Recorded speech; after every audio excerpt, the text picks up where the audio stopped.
Oke, halo semuanya. Ketemu lagi di episode kali ini ya. Ini episode dimana kita kedatangan tamu-tamu istimewa, tamu-tamu yang super sekali ya. Jadi mereka itu adalah orang-orang yang luar biasa dalam dunia cycling ya. Ya. Nah, kalau misalnya Anda kata Anda mendengar suara nama Zidane itu loh ya, Zidane. Bagi mereka yang kira-kira umurnya kepala 4 atau kepala 5, yang pasti kan Zidane itu adalah pemain sepak bola. Ya kan, Zinedine Zidane itu ya, pemain Prancis. Terus kemudian bermain di Real Madrid. Lah kok tiba-tiba ini Zidane tapi di dunia cycling ya kan? Aneh sekali gitu loh ya. Dan ketika kita mendengar suara Zidane, tiba-tiba dia itu adalah juara ya, juara apa itu kamu yang pertama kali itu EJJ ya? EJJ. Wah ya, saya aja belum pernah dengar Zidane. Saya sudah di cycling ya, sudah zamannya ikut Asos, nggak pernah dengar Zidane, malah muncul EJJ juara satu. Saya bertanya-tanya, kok bisa ya dari mana, siapa? Ya kan kalau misalnya Anda menjadi juara yang super endurance 1200 km ya waktu itu. Itu 1500 yeah. km. Nah paling enggak loh kamu ya mbok pertama-tama awal-awal Bromo Komse but anyway, itulah yang membuat kita penasaran, kok bisa ya kok bisa misalnya ada cyclist yang menyelesaikan 1500 km dalam berapa hari waktu itu? Itu 3 hari kalau nggak salah ya? 3 hari 10 jam kalau nggak salah. Gila, 3 hari itu berarti 72 jam ditambah 10 82 jam. Iya. 1500 bagian wis, 1500 bagi 80 itu keluar angka berapa? Berarti dia itu cyclingnya itu average speednya itu hampir 20 km per jam ya. Iya. 20 km per jam selama wis embuk wis. Ya, ketika saya long distance yang hanya 600 km aja average speednya saya itu hanya sekitar 17 loh.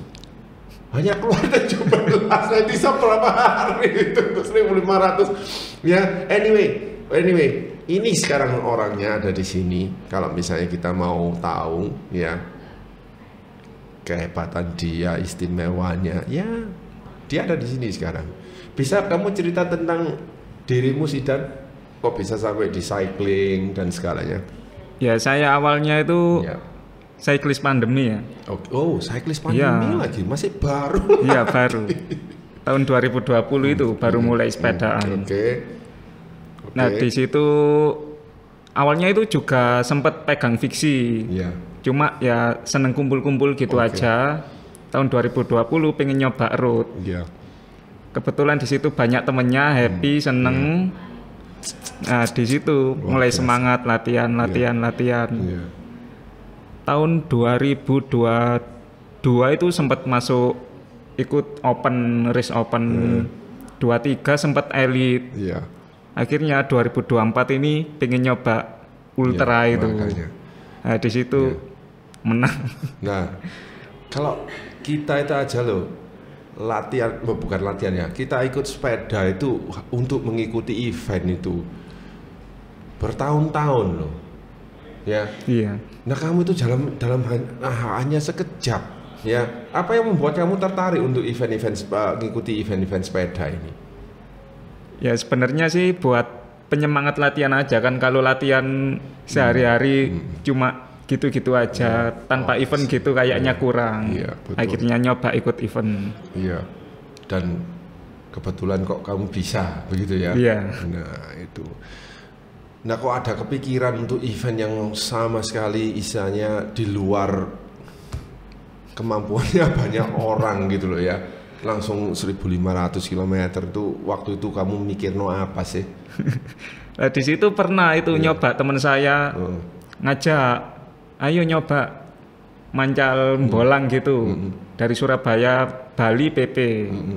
Ternyata Nah itu di situ kayak enjoy gitu. oh, I see. Enjoy ya. Oke, enjoy. kata-kata enjoy itu kamu ya itu yang paling penting dulu. Iya. Oke, ya. Terus Kerasa menikmati. Terus teman saya nyaranin, coba ikut event ini EJJ 1.500 kilo. Ya udah akhirnya nyoba. Dan itu di situ ya kebetulan dapat juara 1 juga. ya, makanya itu. Ya.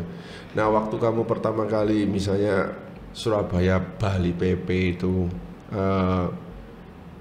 bagi kamu itu berat apa enggak? Padahal Enggak bagi sih. orang normal Surabaya Bali PP itu ya pasti berat. Nah, kok bagi kamu enggak sih? Ya karena nyantai kan di situ pace-nya secara pace, nggak dikejar waktu gitu. Ya. Nah, menurut kamu ketika kamu misalnya sudah mengikuti EJJ dan kamu juara, kebetulan tahun ini kamu juga Bentang Jawa juara Iya. juga kan, juara berapa kamu? 2. Juara 2. Oke lah, Bentang Jawa itu aduh wis. Apa yang menurutmu kamu punya keistimewaan dibanding orang-orang lain? Di mana? Ya kalau saya sih enjoy gitu, Oke, enjoy buat berkali-kali dia ngomong enjoy, oke? riding long ride gitu, nemuin enjoynya. Iya. Yang terpenting di situ sih. Oke. Terus menurut kamu kekuatanmu Nah itu apa gitu? ya karena sebelumnya saya sudah pernah ikut event, pernah punya pengalaman lah. Iya, Jadi saya mendapat speed, Iya. Oke. tinggal ditambahin apa itu untuk endurance gitu ya kurang lebih bisa untuk event ultra gitu.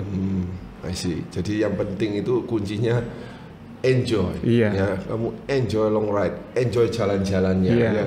Itu masalah speed atau tidak ya itu kamu tinggal nambahi sedikit Iya. latihan. Ya. Bisa cerita tentang tahun lalu EJJ itu menurut kamu daya tariknya di mana? EJJ itu rutenya, Ya, oke. rutenya itu asik. Dari awal itu udah nanjak Nogosari itu lumayan itu berat. Terus long flat, nanjak lagi Ijen, ngerti sendiri kan Ijen tanjakannya gimana. Yes. Nah di situ saya nanjaknya tengah malam. Oh, tengah malam sampai Ijennya itu. Iya finish di atas itu jam 1 saya. Paltuding itu. Iya, Paltuding. Jam 1. Oke. Nah di situ selain rute-rute nanjaknya itu juga gravelnya. Berarti kamu Ijen masuk yang ya lewat gantasan perek-erek Oh itu. iya, Wow. tengah malam. Tengah malam itu gimana itu? Orang biasa ya pasti takut ya. Iya. Nah, tapi kalau menurut kamu kenapa kamu kok jalani terus?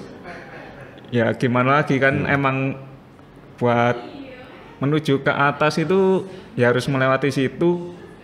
Gimana pun kondisinya harus tetap Dingin? Iya pasti dingin. Dingin dan Iya. sendirian. Waktu itu sama berdua sama Mas Tombro di situ. Berdua sampai finish di atas karena jalanan setelah Paltuding itu agak rusak. Iya. Akhirnya memutuskan untuk istirahat di Paltuding. Nah, iya. Ya. Nah, kalau sudah Paltuding kan gampang ya. Setelah Iya. itu perjalanan baliknya kan sudah tinggal Iya, datar terus di gravelnya itu juga di gravel. Oke. menarik itu karena rute gravelnya itu ya asik ya nyiksa juga. Di situ asik kok rutenya EJJ saat Oke. itu.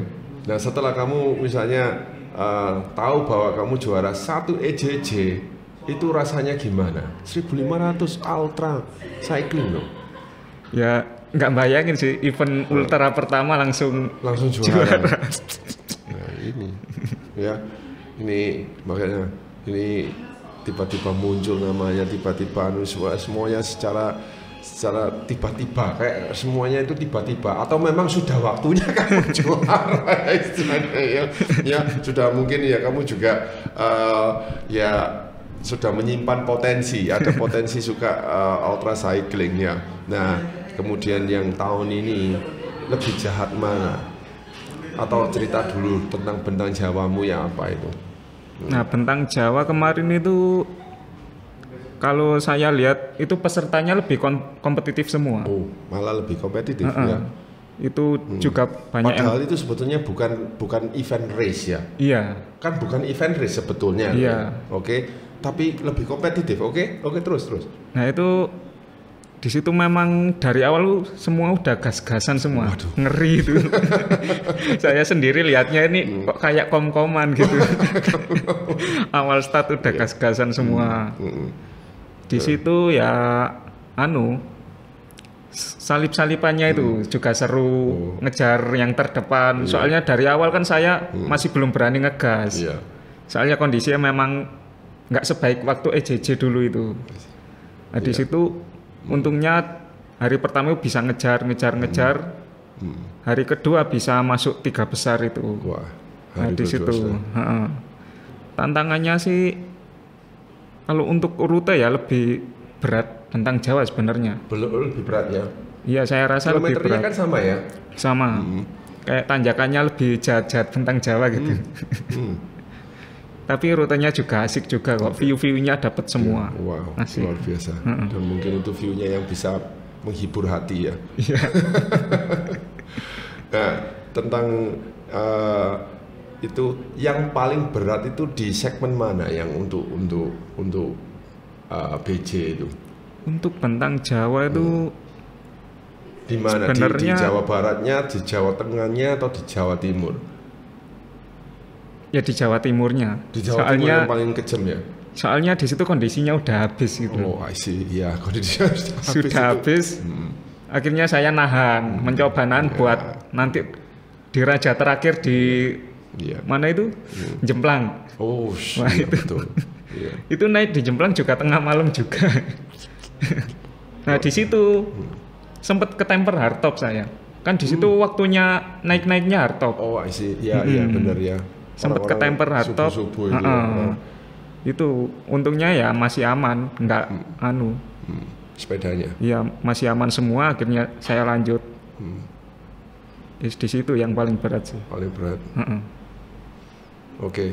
Terus setelah kamu bisa melalui menjadi juara di bentang Jawa begini, apa ada target lagi misalnya dalam waktu dekat, misalnya ada event apa yang misalnya event ultra apa yang kamu target? Sementara belum sih, tapi terus mencoba untuk event-event lainnya. Kalau bisa ya mencoba event di luar, entah itu Paris-Brest-Paris atau apa gitu. Ya, itu menarik itu. Iya. Sangat menarik itu. Kalau yang Paris-Brest-Paris itu berapa kilo ya? Itu 1.200. Juga 1.200. Iya. Cuman mungkin iklim cuacanya Iya, yang beda berbeda. ya itu. Jadi itu tantangan juga ya. Ya. Itu kalau bicara tentang ultramaraton itu di Amerika itu ada juga cewek yang kayaknya sudah mengitari dunia sudah dalam iya 24 hari. 24 hari dia sudah memutari dunia. Nggak sampai sebulan. Luar biasa, saya nggak bisa mikir. Dan yang lagi berjalan sekarang ini kan pembalapnya Cannondale Lachlan Morton di Australia. Di Australia. Ya. Jadi dia tuh satu hari targetnya 600 kilo. Satu hari. Ngeri itu. Australia itu dari pucuk ke pucuk kalau nggak salah itu kan 5.000. Iya, 5.000-an lebih gitu. Iya. Luar biasa. Dan di Amerika kan ada event Race Across America, ya kan? Iya. Namanya itu RAM, Race Across America. Itu yang terhebat bisa menyelesaikan dalam 7 hari. 7 hari. Race Across America itu kalau nggak salah 3.400 km. 3.400. Tapi elevasinya tidak tahu berapa puluh ribu, termasuk cuaca loh ya, termasuk yang salju-salju dan macam-macam melewati. Itu 7 hari itu, rekornya itu 7 harian. Saya tidak bisa bayangkan. Ngeri, itu masih belum ada di gambaran itu. Harus dipelajari dulu itu. Nah, sekarang gini, tahun depan kayaknya saya mau ikut EJJ, saya mau ikut event IJJ. Sebetulnya 2 tahun yang lalu itu saya sudah daftar untuk benang Jawa, tapi nggak dapat gitu. Oh iya. Itu kan lotrian ya mungkin Iya. ya. Jadi Enggak, itu kayak ada seleksi. Mungkin kalau saya sebelumnya nggak ikut EJJ, itu kemungkinan juga nggak diterima. oh gitu. Ya, ya, ya. Jadi ya, Emang harus ada seleksi, ada kayak apa itu pengalamannya Iya, gitu. Iya, iya. Jadi waktu 2 tahun yang lalu atau mungkin waktu itu ya juga setelah pandemi selesai ya. Iya. Jadi waktu itu kan saya juga kan habis penderita apa itu COVID juga. Oh. Jadi ya udah akhirnya nggak keterima juga, nggak masalah. Tapi tahun depan ini saya mau kepingin coba EJJ. Nasihatmu apa? Misalnya nanti bagi orang-orang yang akan berpartisipasi di EJJ untuk pertama kalinya. Ya sebenarnya itu latihan aja sih yang konsisten gitu. Lebih sering ke arah endurance latihannya, terus jaga pola makan itu Iya. saat riding itu gimana. Yang paling penting di Ya situ. itu apa? Pola makan yang kayak saat riding yang gimana itu gimana? Yang lebih mudah dicerna, terus kayak kita harus bakar berapa kalori itu selama berapa jam itu kita harus tepat semua. Ya harus dimonitor ya. Iya. Betul. Nah, bagi kamu sendiri, kamu sudah tahu tentang tubuhmu, misalnya waktu perjalanan seperti itu 1 jam itu berapa kalori? Saya sih nggak terlalu menghitung ya, cuma saya merasakan, sudah kebiasaan merasakan gitu aja. Jadi saya itu kalau long ride itu 3-4 jam itu saya supply makan gitu 3-4 terus. jam, ya. Iya. Nggak berdasarkan kilometer atau apa? Enggak. Ya? 3 jam, Iya. 3 jam ya masuk akal sih. Ya, supply makanmu setelah 3-4 jam itu apa misalnya? Kalau makan sebenarnya yang mudah dicerna kayak buah gitu, terus diselingi roti yang agak berat gitu. Yang agak, ya betul Iya. ya. Sama kalau saya sih yang penting gula buat jaga konsentrasi. Iya betul. Nah, selama kamu jalan 3 hari itu loh, itu berarti kalau menurut hitung-hitungan ya, Iya. mungkin kamu tidurnya itu bukan tidur yang istilahnya kayak orang normal, tidur 8 jam ya. Iya. Tidur yang kayak apa itu? Kalau di EJJ saya total tidurnya 3,5 jam. Makanya 3,5 jam aja kamu sepanjang 3 hari loh, Iya. ya. Nah itu bagaimana kamu bisa, maksudnya oke lah tidurnya kayak apa itu 3 jam itu? Nah, Micro sleep gitu. Itu tidur yang paling panjang di Paltuding itu. Itu sekitar 2,5 jam. Wah berarti yang perjalanan lain hampir kamu tidak tidur. Iya, cuma setengah jam, cuma istirahat Ya, sambil meremin setengah jam gitu Ya, aja. itu micro sleep itu ya, meremin setengah jam dengan harapan oke. Apakah itu memang teknik dan cara untuk supaya kamu tidak habis-habis waktu ya? Ya dari itu bisa, tapi saya juga udah terbiasa juga sih. Sebelumnya sudah membiasakan buat event gitu, dibiasakan gitu mencoba. Iya. Terus yang untuk bentang Jawa juga sama? Iya sama. Berarti sudah terbiasa ya. Iya. Begitu kamu tahu ada event seperti ini, ya tidurnya ya mau tidak mau micro sleep itu tadi itu. Ya. Nah seperti ini itu loh. Apa ya cocok bagi orang-orang yang misalnya mungkin kayak saya, mungkin kayak orang lain gitu. Ya untuk itu, mengikuti EJJ ini. Itu kalau gitu ya mungkin harus kita membiasakan diri atau kita harus melihat kondisi diri sih. Itu yang paling penting sih. Soalnya kalau kita itu cuma tidurnya dipaksakan untuk micro sleep gitu, juga nanti setelahnya justru nggak bakal fokus. Iya, betul. Kan intinya long ride itu yang paling berat menjaga fokusnya itu. Iya betul. Ya. Jadi fokus untuk bike handling, ya kan. Iya. Kadang-kadang misalnya kita nggak sadar ngantuk, kena keceklong dedeng. Nah itu sering itu terjadi di ultra itu. Betul. Berarti kamu juga pernah ngalami itu? Ya pernah ngalami, cuma nggak sampai kayak keceklong gitu, nggak sampai. Iya. Jadi speed yang paling buanter saat kamu EJJ atau BJ itu di berapa sih? Kalau turunan sih pernah ya Oke, turunan 60. aja ya. Turunan aja ya. Kalau misalnya flat pun kamu nggak akan geber sampai misalnya 35, 40 begitu. Ya mungkin menjaga di konstan 35 gitu. 35 itu termasuk bantu. Oke, nah sekarang saya mau tanya ya, kira-kira estimasimu misalnya loh ya, kalau kamu misalnya oke lah, ada satu perjalanan dari Surabaya ke Banyuwangi ya misalnya 300 kilo. Iya. Estimasimu kamu bisa sampai ke Tapang itu jam berapa? Misalnya kalau kamu start jam 6 pagi misalnya. Ini menarik ini. Jam 2 siang. Jam 2 siang. Kalau jam 2 siang itu estimasi kecepatan average speedmu itu sekitar 35-an. Iya. Sudah pernah nyoba? Sudah pernah itu ke arah Jogja. Oh, ke arah Jogja. Iya. Wow, jam 2 siang. Itu saya waktu tes rute Ijenkom jam 2 siang itu kita baru sampai di kota Situbondo. Jadi masih ada sekitar 40 kilo masuk hutan, iya, dan 30 baluran kilo, itu. ya. Bisa dibayangkan ya, ini ya istimewa sekali. Jadi bisa dibayangkan antara kita dan dia itu selisihnya itu bisa sampai segitu. Ya, anyway, good luck ya Zidan untuk event-event ultra dan cita-citamu mau ke Paris.